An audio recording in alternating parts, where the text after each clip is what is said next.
এইমাত্র পাওয়া খবর, ঢাবিতে যুবককে পিটিয়ে হত্যার ঘটনায় 5 শিক্ষার্থী গ্রেপ্তার। এই ছিল শিরোনাম, এবার জানাবো বিস্তারিত। আজ বৃহস্পতিবার ঢাকা মহানগর পুলিশের ডিএমপি মিডিয়া উইং থেকে দেওয়া বিজ্ঞপ্তিতে এই তথ্য জানানো হয়েছে।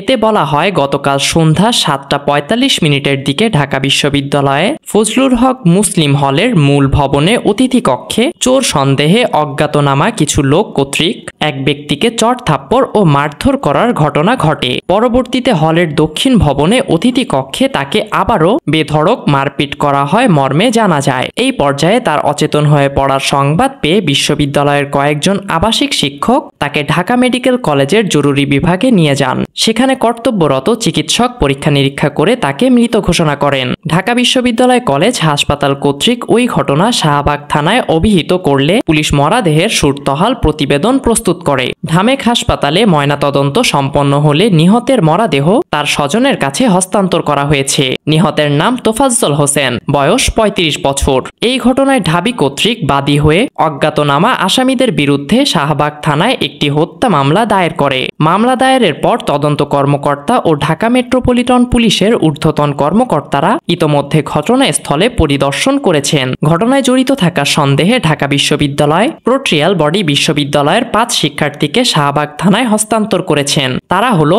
মোহাম্মদ জালাল মিয়া, সুমন মিয়া, মোহাম্মদ মুত্তাকিন সাকিব, আল হুসাইন সাজ্জাদ ও আহসানুল্লাহ। ঘটনার কারণ অনুসন্ধান, জড়িতদের চিহ্নিতকরণ ও গ্রেফতার করে আইনের আওতায় নিয়ে আসার জন্য পুলিশের পাশাপাশি ডিবি একাধিক টিম কাজ করছে বলে জানিয়েছেন ডিএমপি। এই ছিল সর্বশেষ খবর। পরবর্তী আপডেট পেতে চোখ রাখুন বিবিসি ভাইরাল নিউজ চ্যানেলে এবং সাবস্ক্রাইব করে বেল আইকনটি প্রেস করতে ভুলবেন না।